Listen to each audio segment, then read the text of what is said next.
It is my honor to introduce Dr. K. Vasudevan, an esteemed academic whose pioneering work in antenna design and radar cross-section studies has significantly advanced the field. Dr. Vasudevan, who will chair this session, earned his PhD from Cochin University of Science and Technology in 1982. After teaching at St. Albert's College, he joined CUSAT's Department of Electronics in 1985, where he has been a distinguished researcher and educator. His expertise spans microstrip and leaky wave antennas and radar cross-section studies. A fellow of the Institution of Electronics and Telecommunication Engineers, Dr. Vasudevan will now invite our keynote speaker, Sri Kuruvila George. Sir, please. Now the next speaker, invited speaker, is Kuruvila George.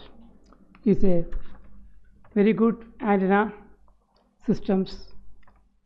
I can say that as a director, product and CTO of Verdent Telemetry and Antennas Systems.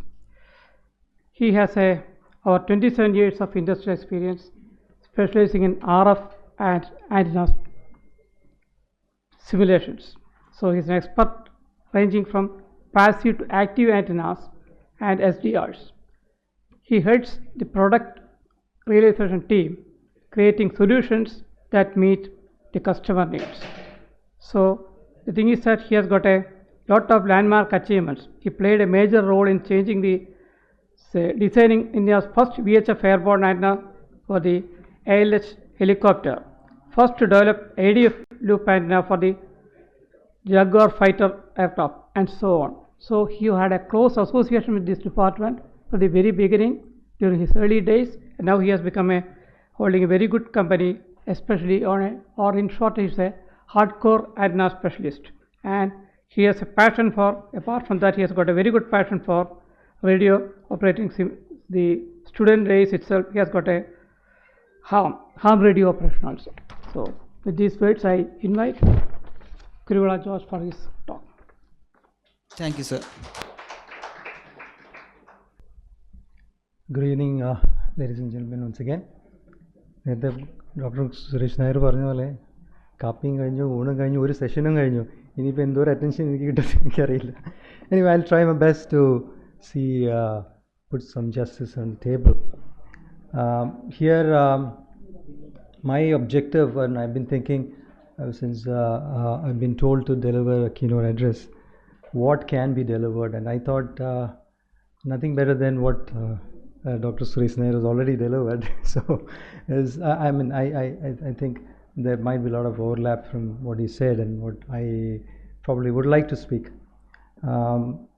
Mostly about entrepreneurship and the need of the hour for the country to have more entrepreneurs around. I will touch a little bit about the opportunities because we've been working mostly in the defense segment.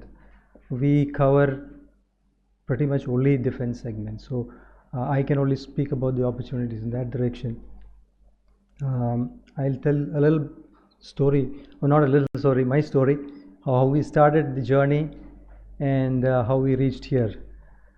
I think the rest of it is left to you to get inspired, to be an entrepreneur, and continue your journey in life as a successful person. Being an entrepreneur by itself is not being just not being successful. There's more to it in life.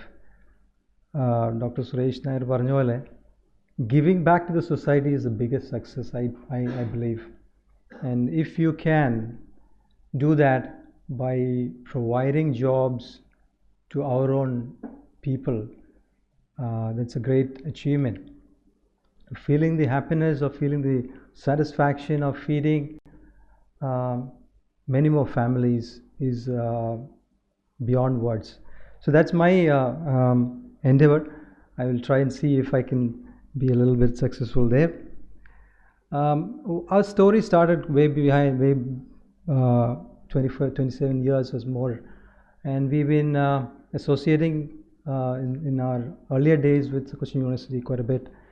We had, I am indebted to Dr. K.G. Nair, who had actually inspired us to actually go on. As I mentioned in my initial address, we had started a company to manufacture antennas for dish antennas. At the time it's called dish antennas for satellite TV, and we had nothing in our hands in terms of test and measurements. We had a spectrum analyzer, yes, but then a little bit of engineering tools and so on. So there was a lot of help and a lot of motivation that came from Dr. K.G. Nair, which actually pushed us, and we realized the product. And I mean, I don't know if you can imagine this. We had, cars, Benz and all kinds of cars lining up in our house. At that time, it was not available. So customer used to come and wait to check how much work is done on his product. So it was such a big achievement. But soon that product went out of circulation because the mass-produced items came in, and then the cost came down. It was not feasible. So a lot of, I would say, thanks I need to say to Dr. K.G. Nair to introduce us into the domain. And soon we actually matured in terms of process and materials. Our two areas of expertise actually was in material science and antennas, especially. So we had the combination of that, which is not easily available even today with many places. So we were able to utilize that, and soon we had a call from NPOL Cochin with regard to development of a airborne antenna.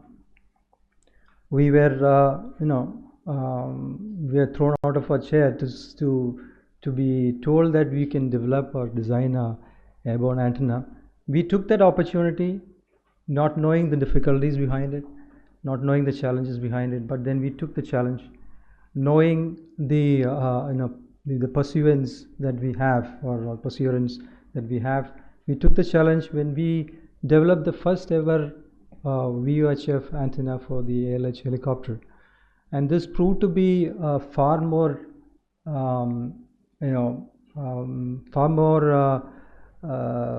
performance driven from it than the imported antenna. So that is the first success we hit, and ever since we were only focusing on defense product. This is just to show you, this is some of our current test facility. One is the outdoor test range, and this is the anechoic chamber. You already have one. I was trying to search for pictures of when we started. We started with a test range. On the other side, you're seeing a tower. We had a bamboo tower, and we had people climbing on the bamboo tower, and the regulators would come and ask, "And how can you do it?" We couldn't afford putting a proper infrastructure there. So what took us this far is just because we survived, or we endured this. All I can tell you is that an effort of on any count, if you endure it, the success is guaranteed. I'm sure Dr. Nair, Dr. Suresh will agree with me on that. But you have to, my dad always used to say, continue it on. We had a lot of times when we had this challenge of not seeing the future. When I said first the antennas were done, the dish antenna was done, we soon came to realize there's no market. We had to shut shop sort of. But we continued, and that is what paved the way. We had a lovely sweet result soon after. We had this Pokhran blast, and that's when suddenly the country realized that products are not available. The aircrafts that we have seen flying here, we had 20 seeking aircrafts in Cochin, and out of which I think more than 8 were down because they didn't have spares to supply. Some of them were on service in UK, and they never came back because they couldn't. There was what they called blockages, or what all the Western world stopped supplying product to India. So that's when the government started really the effort of indigenization and realized that India needs a strong industrial base to support its defense forces. So we soon got a couple of orders from the Air Force, and then there's no looking back. That's because we survived and endured for a few years. It was not a sweet walk all the way, but definitely that paid the results. We had even, in our initial days, I remember you are not comfortable with all the instruments that we have on the lab. You have the vector network analyzer, which you can connect your microscope antenna and see the return loss. We built slotted line, to measure the VSWR because we couldn't afford that. But of course, that gave us a lot of insight into the basic science. That meant, looking back, it means a lot to me, having had gone through it. It gave us a lot of firm understanding on the science. Somebody mentioned antennas is black magic, as they say. To some extent, it is true. Sometimes you don't know where to look for when it comes to even the finest of problems. You may have achieved 99% of the result, but then the 1% is good enough to stop your project. So it's sometimes a black magic, but I would say it is an art. Once you have covered a stage of exposure and experience, you know where to hit. So all I can say is that the opportunity that you have in front of me is 100 times more than what I had back then. Just to give you an idea of what is the size of opportunity in defense in India, it's a few years ago I read it was something like 1.5 lakh crores. അത് എത്രയാണെന്ന് പോലും നമുക്ക് you don't know how whether it will fit in this room or it's far more than that. But to give you an idea, with that kind of money you can buy the entire land of Kerala. Okay, so how much of real estate you have in Kerala, you can buy the entire land. And I'm sure now the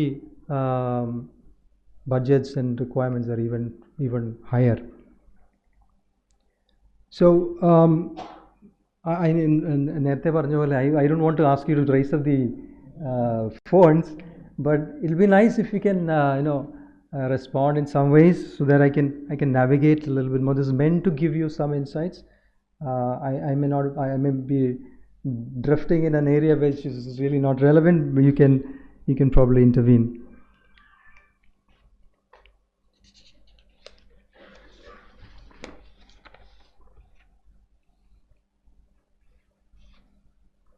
So this is some of our areas that we predominantly work on, and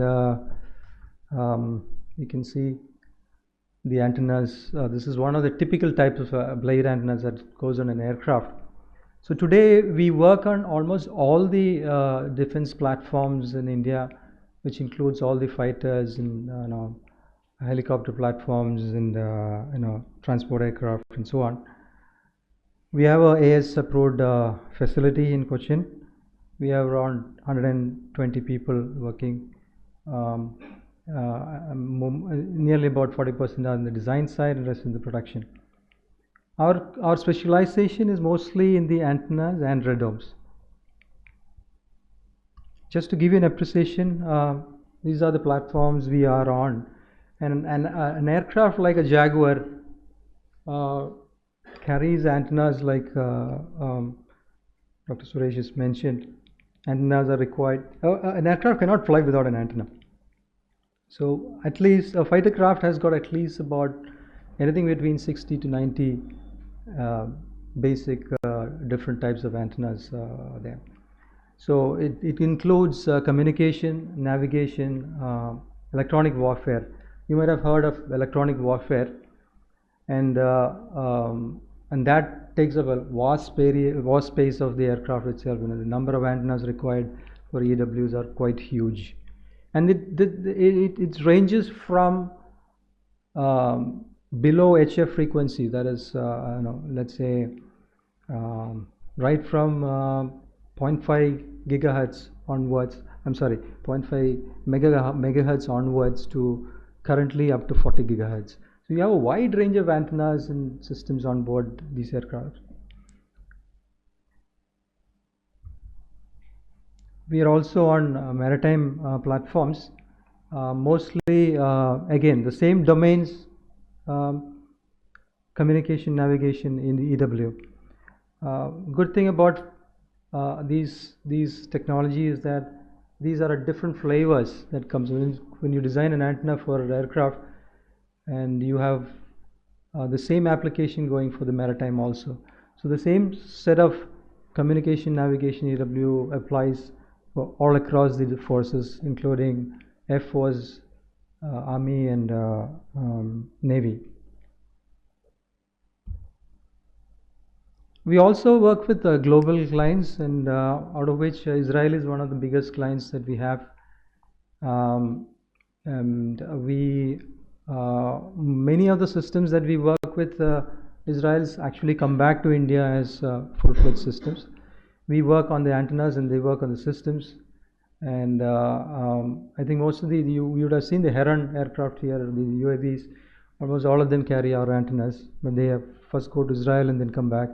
Their FDF array, the DF arrays are the antennas are done by us. The radio relay antennas are done by us. The L-band, S-band antennas are all done by us. We also work with Thales in France. We also with some of the Russian companies.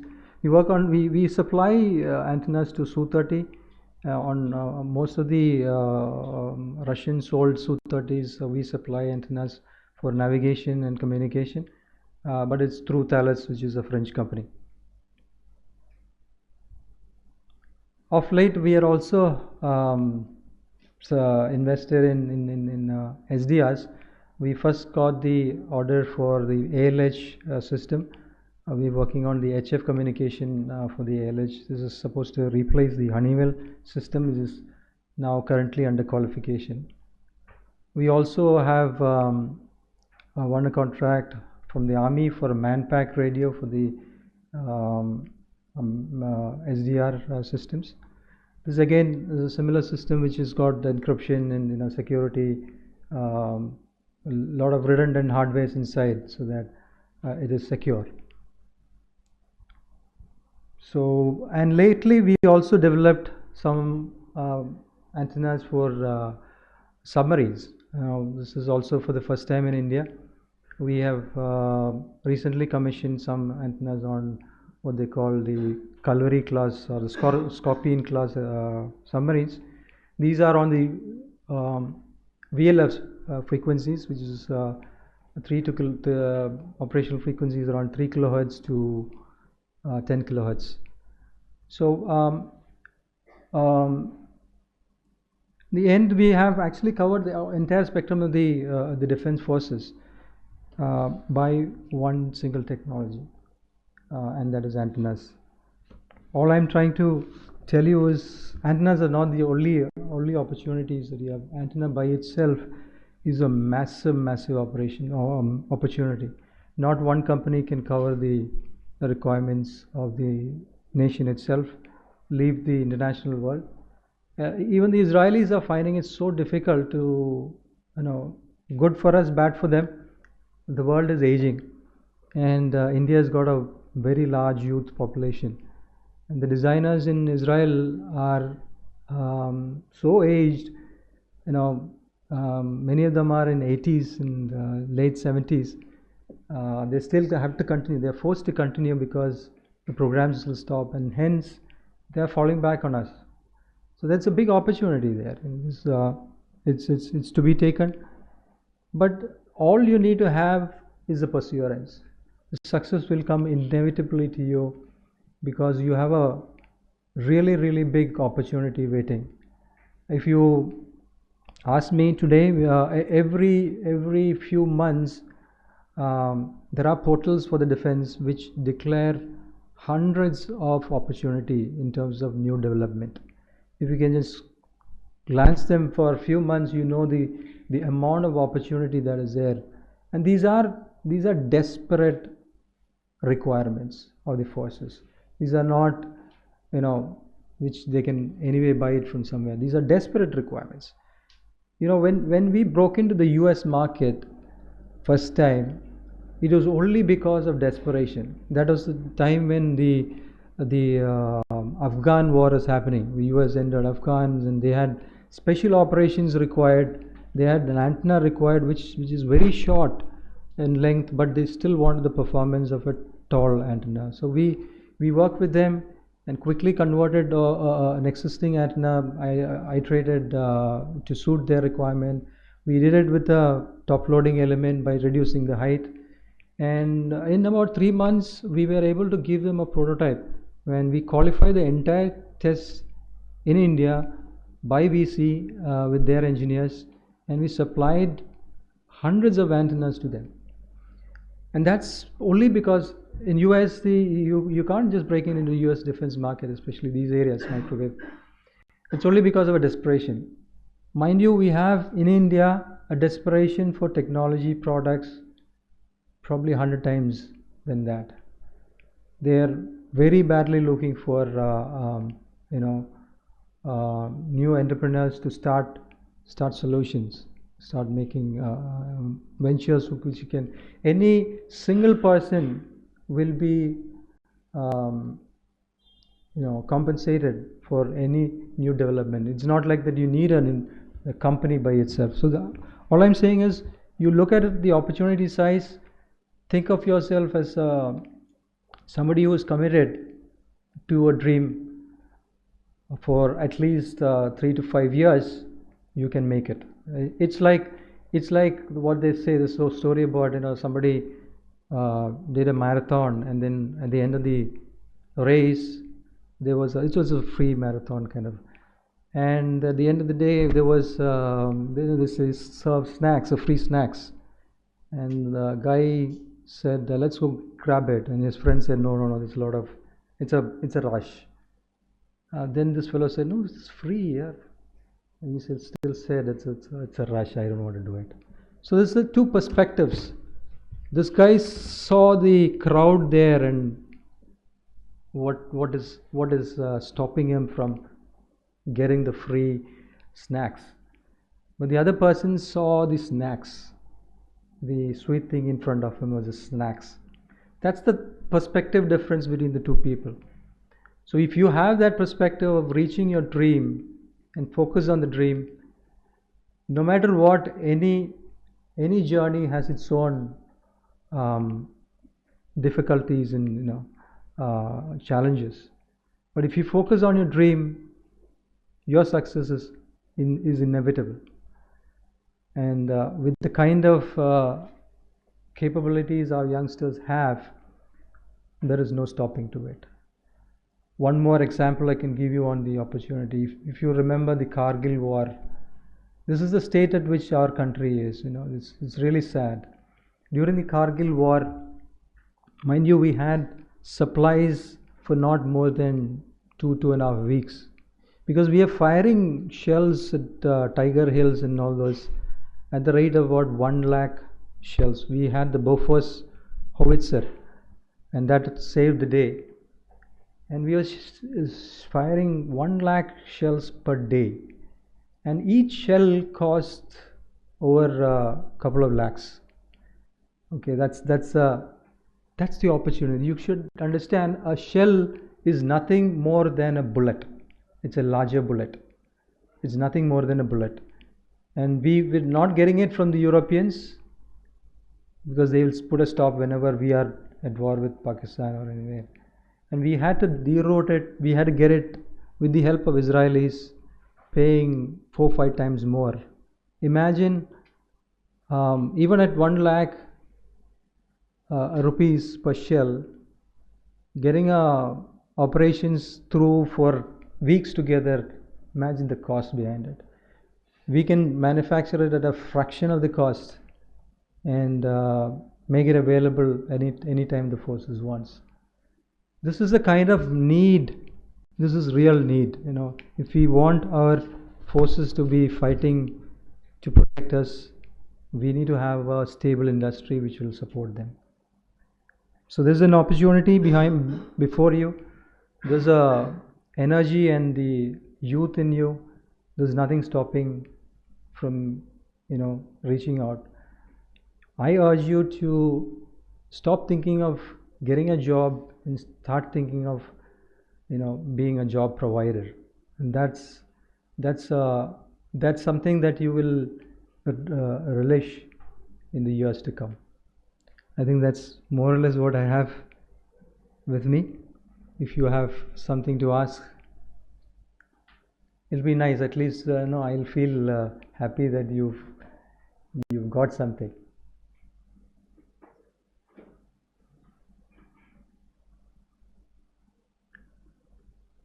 I think this is something that you had to break. This is a limiter that you are setting it inside, you know, which will limit your journey in front of you.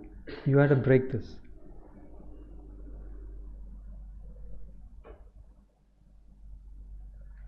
Yeah, please.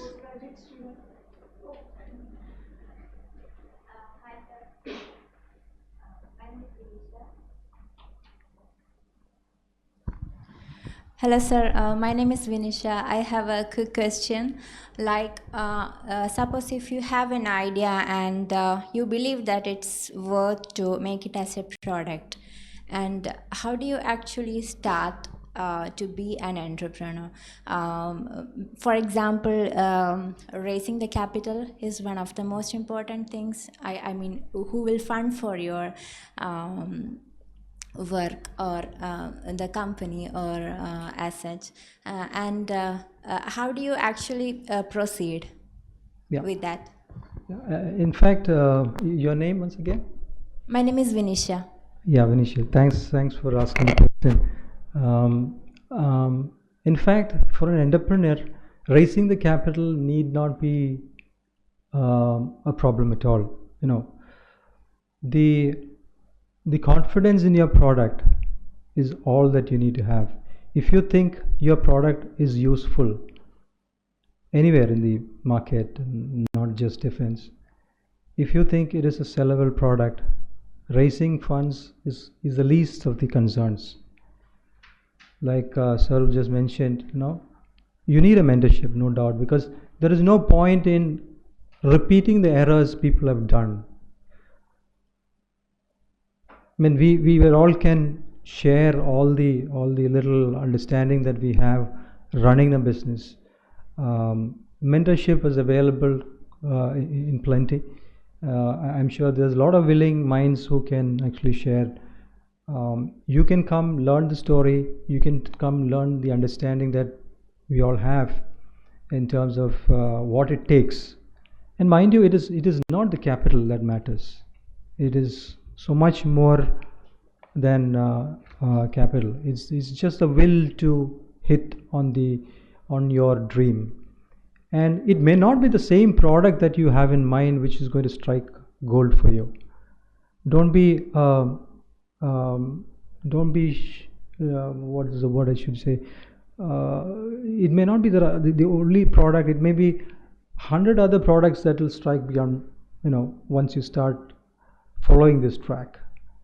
You don't have to be thinking that is the only product that I have. There's n number of possibilities once you start going through the journey. So don't ever think that capital is a problem. Capital can come from now with this current you know, the startup culture, and you know, there's a whole lot of people on the venture side or, you know, angel side. So much of people who are willing to listen to you and you know, put money on the table. Having said that, I personally wouldn't. We have not tried the road. There are a number of schemes on from the banks and from the government side which will fund especially women entrepreneurs. Quite a lot of money is on the table, without quite a lot of grants are available on the table, especially if you pick up the defense projects that I mentioned. Rest assured, you don't have to have any capital coming in. You're not talking about millions of dollars that needs to be invested. You think about the product and you're confident that you can cross over to a product. Rest be assured, you can find capital. And also please be free to talk to either of us. Within the limits of our understanding, we'll be happy to work with you on that, and we can even share some of our own expertise, or even share some of our resources to build the blocks.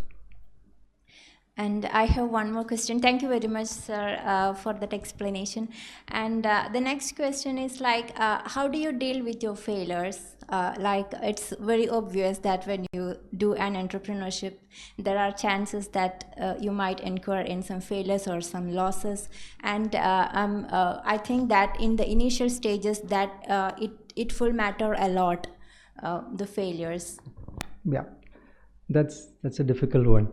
I have faced failures a number of times, and of late also I had made a big failure. I wouldn't say failure, it's any failure for that matter. If you are able to see it as a stepping stone to the next level, you will be able to carry it forward. For that matter, I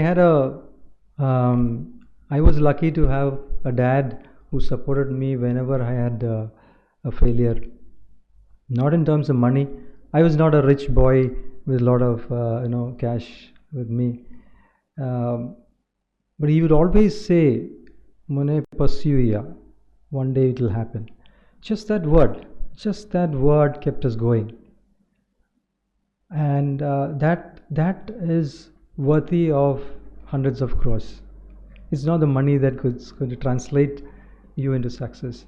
I had a friend of mine who was, I don't know if you remember, there was a Sukram scandal, and his some relatives happened to know me, and he wanted to come. He came running with his lawyers to Cochin, and he was found that everyone had very exciting, very glamorous. You are in press. A lot of press releases had come at that time. So he wanted to invest. So what he said.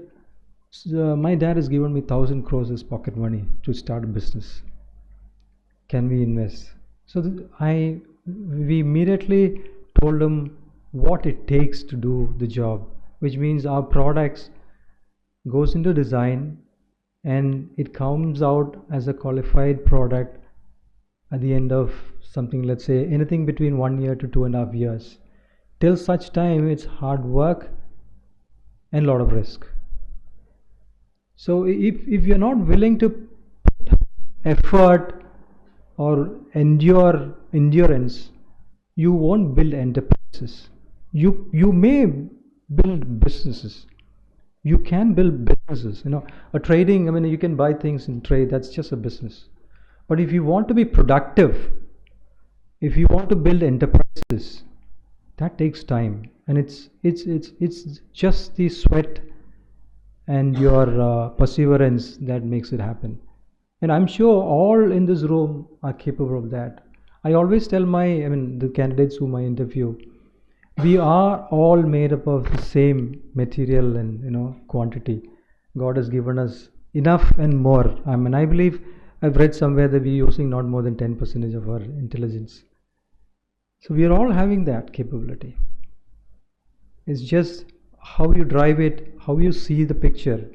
Everybody can see the picture differently. Like I just mentioned, the first guy saw the crowd there, the other guy saw the hot samosa or whatever. You see the samosa and you run for it. You may hit roadblocks, you will hit. Maybe it takes a few more minutes more, but you will hit it. Thank you, sir.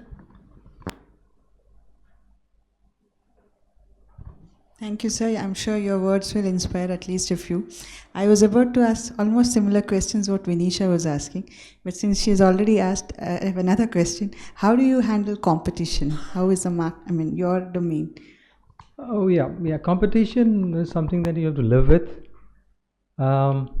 We had instances where competition racing out of our own company, which was actually not a competition; it was a theft actually. But in India, IP, going after IP is not so easy.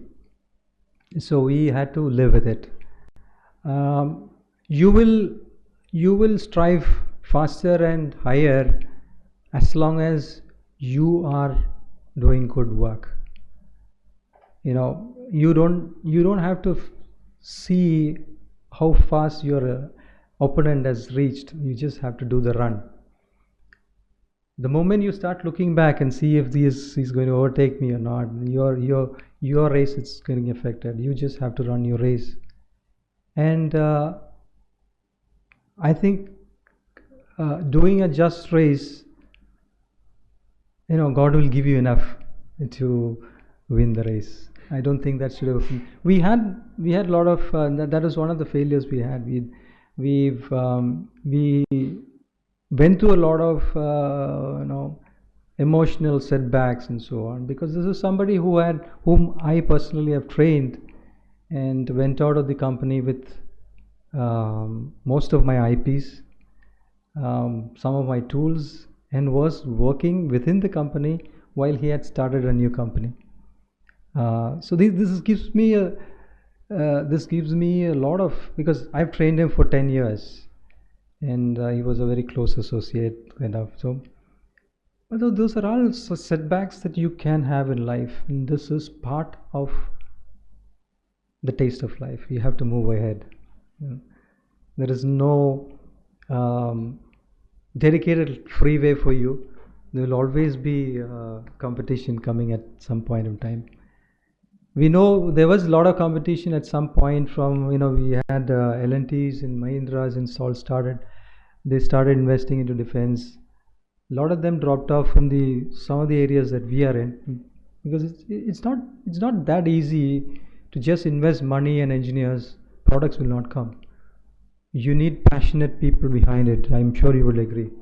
You need passionate people to drive it, not just engineers. That's the only thing that you need. You be passionate about what you want to do, what you do, then I'm sure you will hit gold. No doubt about it.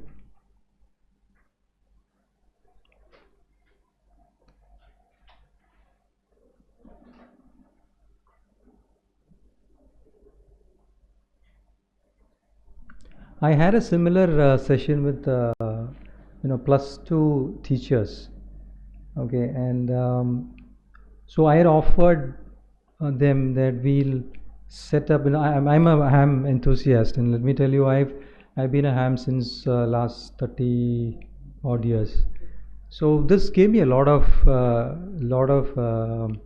understanding about communication, RF and radio and so on. I've been building small radios ever since that time, and antenna of course quite a lot. I used to go to Sabarimala every year to provide communication. So I knew what communication, how it is done and so on. So I offered them, I will set up a satellite station in your college. I work on satellites as well, on amateur bands. If you so desire, if you actually are excited about it. One thing this does in institutions and like colleges, it instills a lot of technical eagerness. It's a hobby that instills a lot of technical intrigue, and I'm sure Cochin University should try to put one. And this is where I get a lot of technology as well. I still speak to friends in Germany and Europe when I need solutions for antennas. Okay, when I have certain problems, technical problems, I talk to them, because they're all specialists who've been professionals who's been working on similar products. So it's not just it's so much resourceful than you really think. It's not just talking to people. you are talking to people who are the experts in the domain in many parts of the world. Amateur radio has given most of 90% of the inventions has got amateur radio enthusiasts who has done it. They might have been professionals by itself, but then of all the inventions in the world, I'm told is a very large percentage contributed by the amateurs. So I urge Kochi University to start one club which will give you a lot of advantage.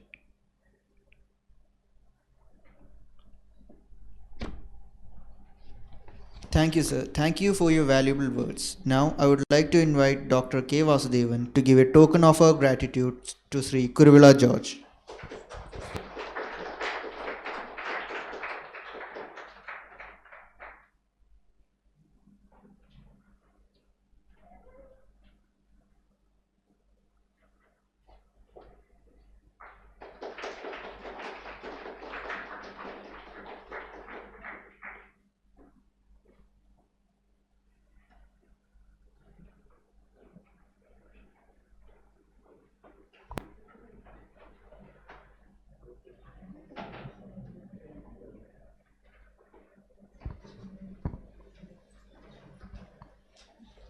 Thank you, sir. By this, we come to the end of today's program.